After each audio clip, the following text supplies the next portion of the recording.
Assalamualaikum Pak Dikin. Waalaikumsalam warahmatullahi wabarakatuh. Hari ini kabarnya bagaimana Bapak? Sehat? Baik, sehat. Iya, Alhamdulillah ya Pak sehat.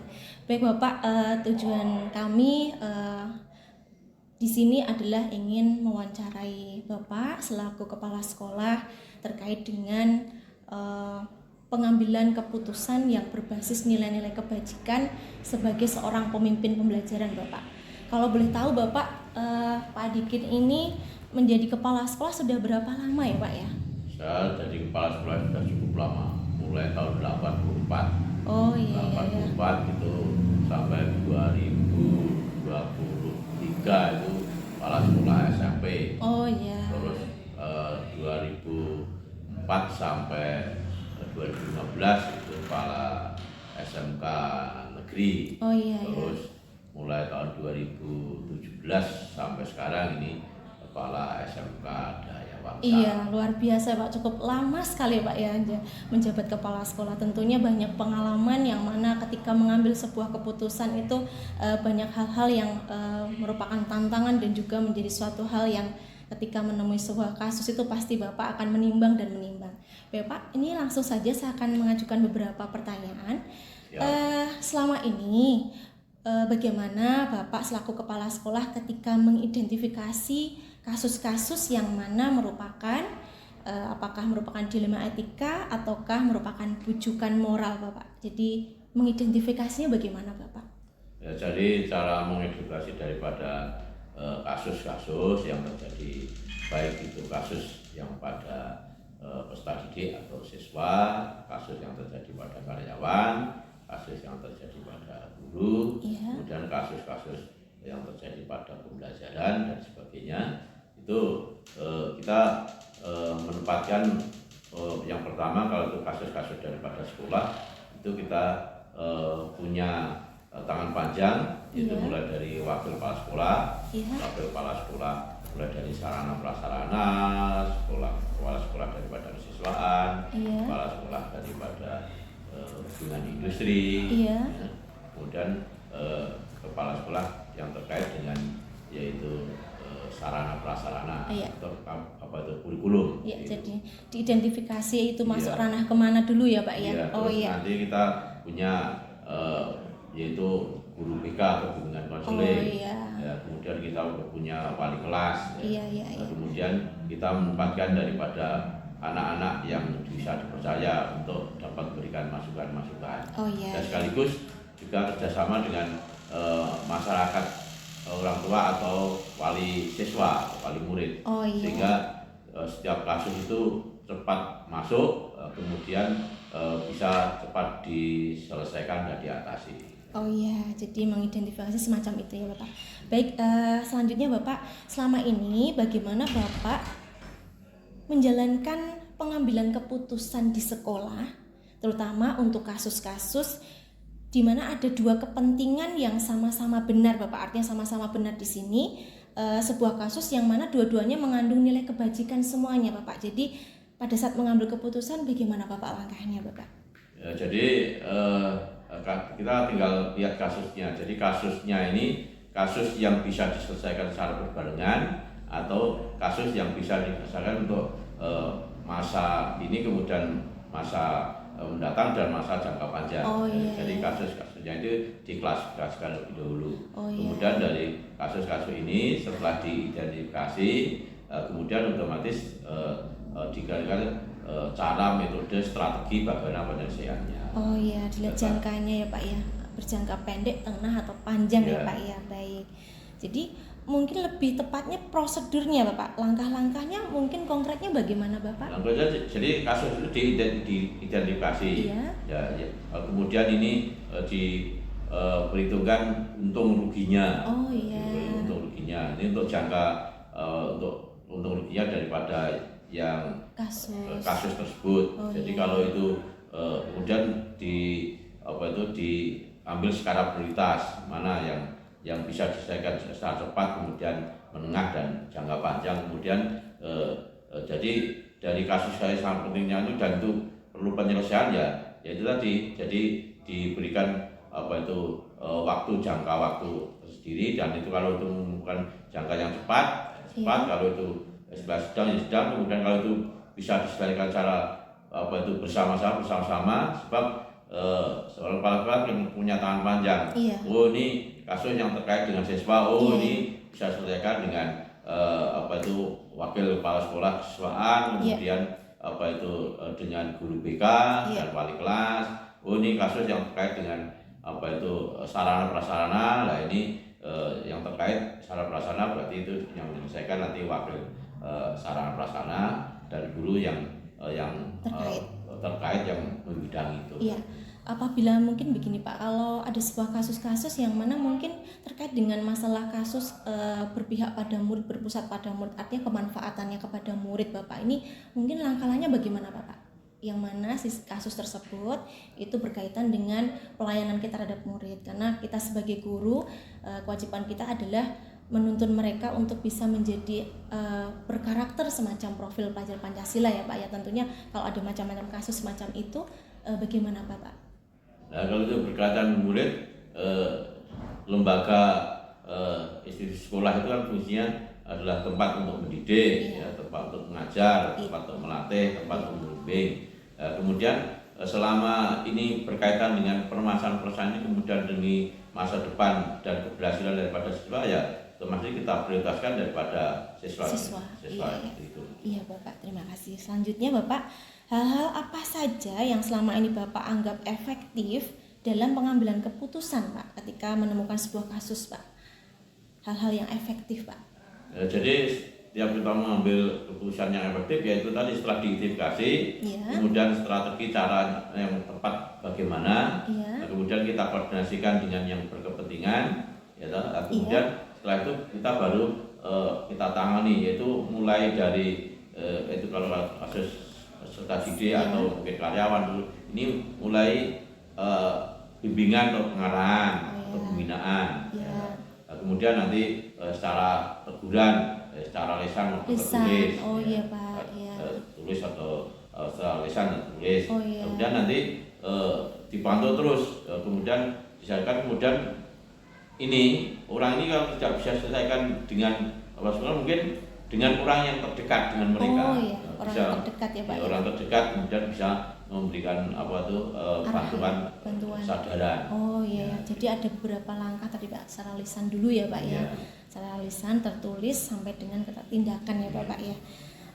Bapak selanjutnya ini apabila memiliki sebuah kasus tadi, dalam penyelesaian tadi adakah Bapak itu memiliki jadwal tertentu dalam menyelesaikan pada saat kasus itu muncul sehingga diselesaikan pada saat itu juga, ataukah memiliki prosedur atau jadwal ketika menyelesaikan Bapak? Ya, jadi kan itu kasus itu mungkin datangnya kan tiba-tiba insidentil, atau mungkin tahap-tahap tertentu. Nah, itu setelah itu terjadi ada kasus, kemudian diidentifikasi, kemudian setelah diidentifikasi kemudian diambil cara strateginya untuk penyelesaiannya, kemudian lanjut diadakan suatu pembinaan, pengarahan dan bimbingan, kemudian dia lanjutkan daripada satu tindakan pengawasan lebih lanjut, bimbingan lebih lanjut sampai selesai. Oh iya, jadi memang harus ada proseduralnya ya Pak ya. Jadi tidak bisa langsung diputuskan saat itu ya Pak ya. Karena mungkin Bapak menyelesaikan semacam ini yang mana pernah menguji kemanfaatan Pak. Artinya begini, ketika kasus muncul menguji kemanfaatan atau kelayakan untuk orang banyak Bapak. Kasus itu harus ada penyelesaian secara cepat, kemudian ada yang kasus itu dilaksanakan secara tepat. Misalnya anak ini sakit, gitu. Ini harus cepat ada penanganan. Kemudian situasional ya Bapak ya. Jadi seperti itu. Dan kondisional ya. Baik Bapak, adakah seseorang Bapak yang selama ini mungkin mempermudah, membantu Bapak dalam pengambilan keputusan dalam menyelesaikan kasus Bapak? Seseorang yang membantu Bapak?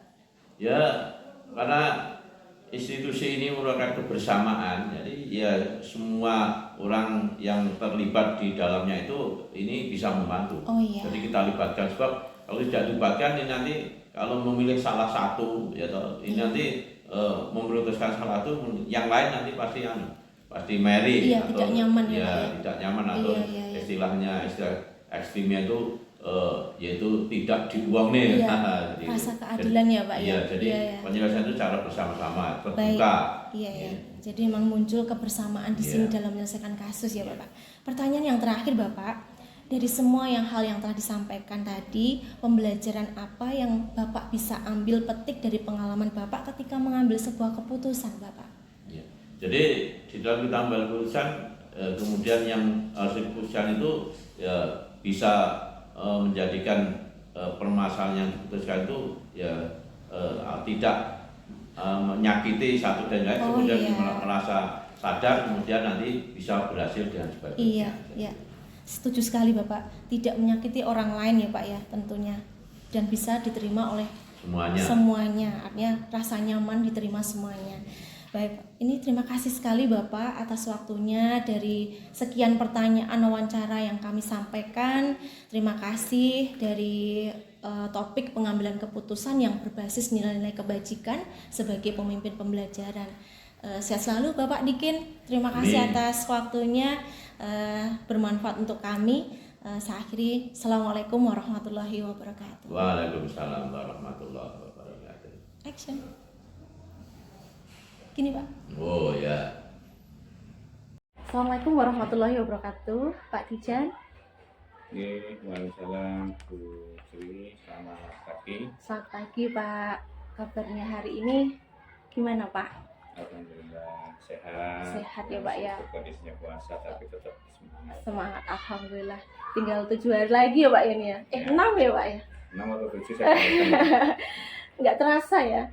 Begini Bapak, maksud kedatangan saya sowan pada Pak Tijan kaitannya dengan tugas yang mana sebagai calon guru penggerak harus melakukan wawancara terhadap salah satu kepala sekolah terkait dengan tugas demonstrasi kontekstual, yaitu tentang pengambilan keputusan berbasis nilai-nilai kebajikan sebagai pemimpin.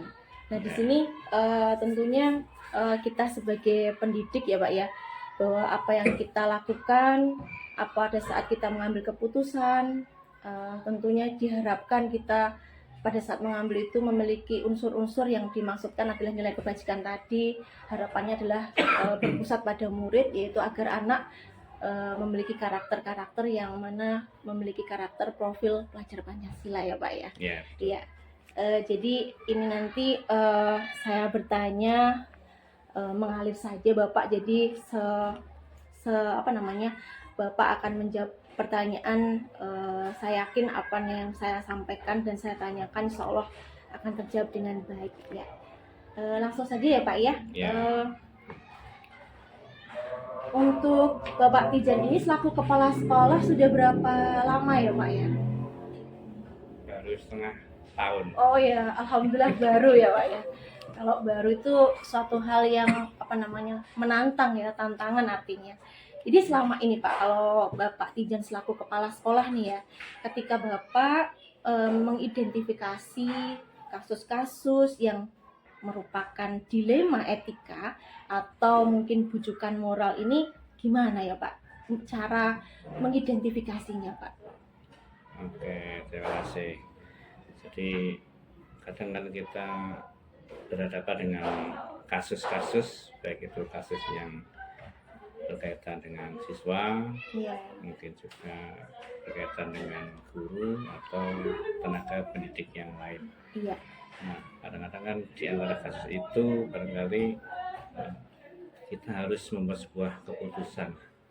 Nah, agar keputusan yang kita buat itu tidak memberikan efek negatif setelahnya, tentu kan kita harus menganalisis. Menganalisis dulu ya Pak ya. Analisis apakah kasus ini nanti masuknya kepada dilema etika atau bujukan moral. Iya. Pada prinsipnya sebenarnya yang paling sederhana itu kita harus melakukan semacam uji benar salah. Mungkin melalui prinsip legalitasnya ada atau tidak ya. Atau tidak.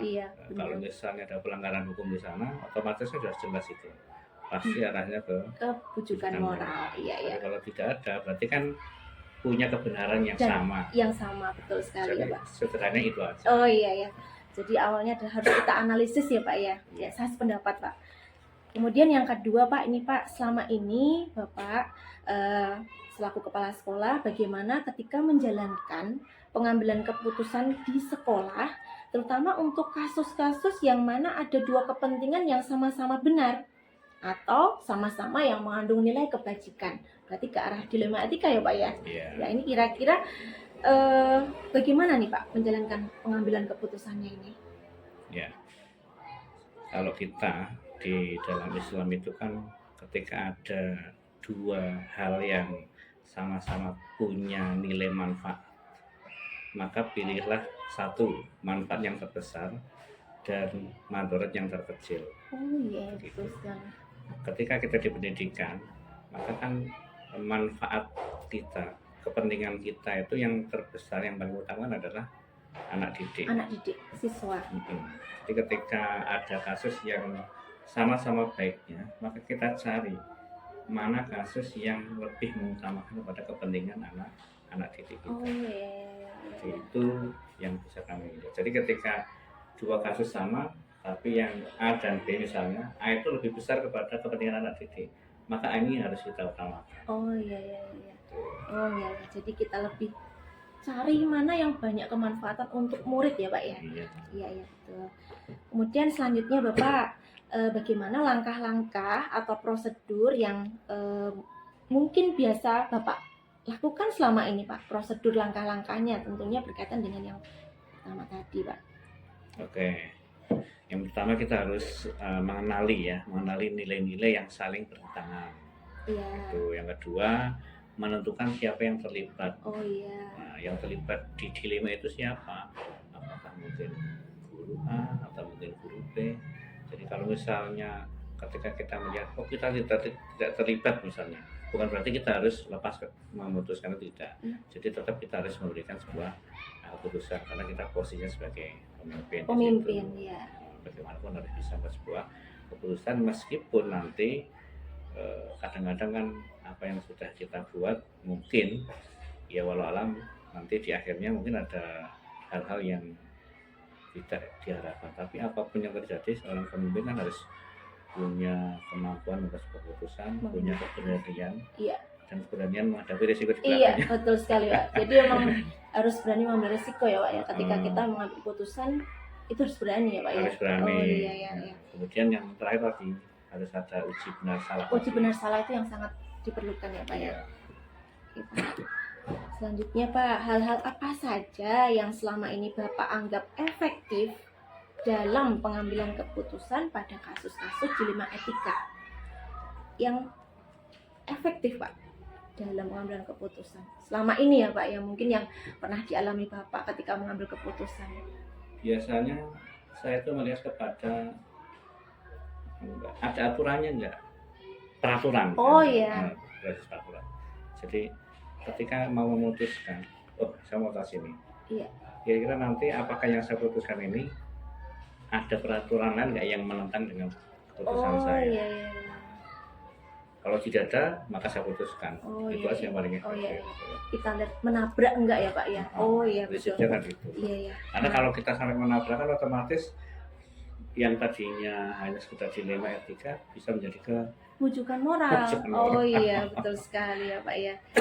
Baik Bapak, untuk ini selanjutnya Bapak, hal-hal apa saja yang selama ini merupakan tantangan? Kalau tadi kan efektif, sekarang yang merupakan tantangan dalam pengambilan keputusan pada kasus-kasus dilema etika. Tentunya banyak ya Pak tantangan ini. Apa saja Pak yang menjadi merupakan tantangan bagi Bapak dalam pengambilan keputusan? Biasanya ada nilai-nilai yang mendasar ya, mungkin rasa kasih sayang, keadilan. Ini kan tantangan kita. Iya. Karena sama-sama baiknya, tapi kan kadang-kadang mungkin setelah diputuskan ini jangan-jangan tidak memberikan rasa adil kepada dua pihak yang harus diputuskan atau dua masalah tadi, dua kasus ya, dua kasus tadi, atau mungkin seolah-olah sebenarnya dilema etika ini sudah sebenarnya kalau diputar itu mudah ya, Iya. tapi kan efeknya itu Efeknya. kepada perasaan masing-masing Oh iya. Iya, iya. yang terlibat Iya. di Dilematika permasalahan tadi itu. ya, Pak ya. Iya, Jadi iya. itu yang mungkin tantangannya Tantangannya kita. ya. Perasaannya ya, Pak ya. Perasaan masing-masing yang Masing-masing. terlibat di masalah itu. Iya, kurang nggak nyaman gitu ya, Pak ya. Baik di kita sebagai pemimpin ataupun dari guru yang sedang kita selesaikan permasalahan tadi ya, Pak ya. Baik, Bapak. Apakah selama ini Bapak memiliki sebuah jadwal tertentu dalam sebuah penyelesaian kasus dilema etika, ataukah mungkin Bapak ketika menemukan sebuah kasus dilema etika langsung menyelesaikan saat itu di tempat, atau mungkin malah memiliki sebuah jadwal penyelesaian, artinya sudah ada kasus kemudian baru membuat schedule jadwal dalam menyelesaikan, mungkin dalam bentuk prosedur atau seperti apa yang pada saat Bapak nanti menjalankannya. Kalau itu kondisional, anti kondisional ada beberapa kasus yang Iya. memang bisa diselesaikan pada saat itu juga. Oh iya.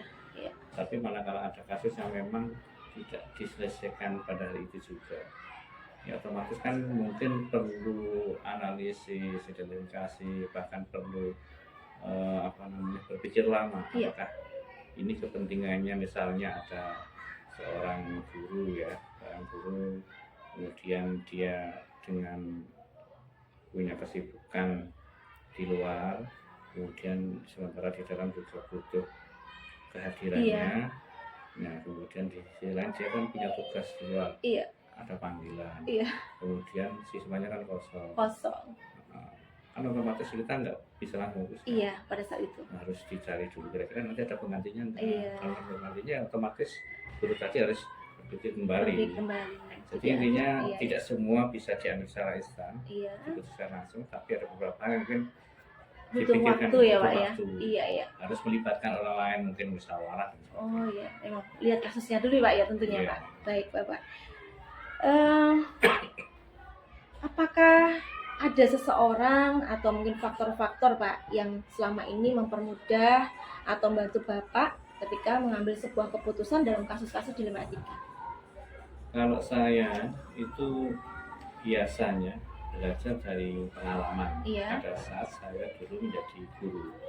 Iya. Karena juga pada saat itu ketika saya menjadi guru, kan kita juga sering dilibatkan ya untuk mengambil sebuah keputusan oleh kepala sekolah. Sebenarnya waktu itu memang kepala sekolah itu ketika mengambil sebuah keputusan, dia tuh selalu meminta pertimbangan juga kepada saya.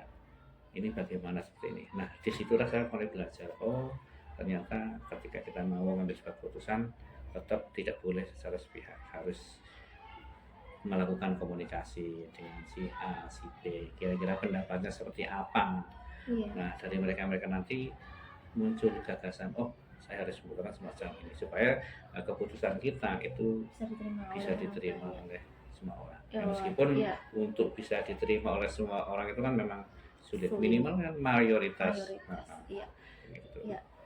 Bagus sekali ya Pak. Saya melihat hal ini sungguh luar biasa. Terkadang ketika kita mengambil keputusan, kalau kita sendiri artinya egois ya Pak ya. Tapi kalau kita mempertimbangkan orang lain, artinya kita bisa menimbang-nimbang lagi apakah nanti pengambilan keputusan kita betul-betul sudah tepat atau tidak gitu ya Pak ya. Iya. Yang terakhir Bapak, dari semua hal yang telah disampaikan, pembelajaran apa yang dapat Bapak petik, ambil dari pengalaman Bapak saat mengambil keputusan dilema etika Bapak? Oke, yang pertama gini, bahwa seorang pemimpin satu harus punya keberanian, yang kedua harus punya sikap yang tegas, ya.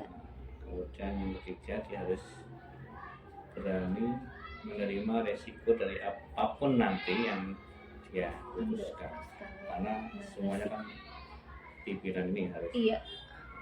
Pada saat seorang pimpinan itu mengambil sebuah keputusan, ya, bagaimanapun harus berani dalam memutuskan. Kemudian juga harus berani menerima resikonya. Kalau seandainya nanti di belakang setelah dia mengambil keputusan itu ada mungkin efek-efek lain, tidak nyaman atau apa, dan dia harus menyiapkan opsi berikutnya. Iya. Jadi ini pelajarannya. Iya. Jadi supaya betul-betul setiap keputusan itu bisa memberikan manfaat untuk orang banyak. Iya. Kalau di pendidikan dalam hal ini ya pokoknya bagaimanapun murid yang diutamakan, Iya. kemudian guru tentunya langsung lingkungan sekolah. Oh iya, iya, iya. Jadi ada 3 ya Pak ya, saya ulang lagi, ada keberanian, ada tegas, dan juga siap mengambil sebuah resiko. Kadang-kala ada suatu pepatah gini Pak, apa yang berbuat baik pada orang lain belum tentu baik untuk orang lain. Nah, Iya, itu sering pasti. sekali kita alami mungkin dalam kehidupan kita sehari-hari. Mungkin sebelum kita menjadi pemimpin pelajaran mungkin pernah ya Pak, sering, karena memang niat kita baik, tapi belum tentu orang Iya. lain baik juga. Iya.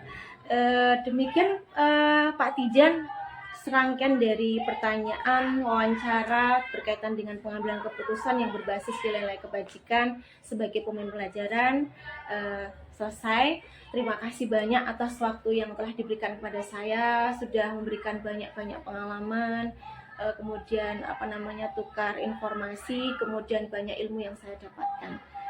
Terima kasih banyak, sehat selalu, tetap semangat. Saya akhiri, Assalamualaikum warahmatullahi wabarakatuh. Waalaikumsalam. Oke.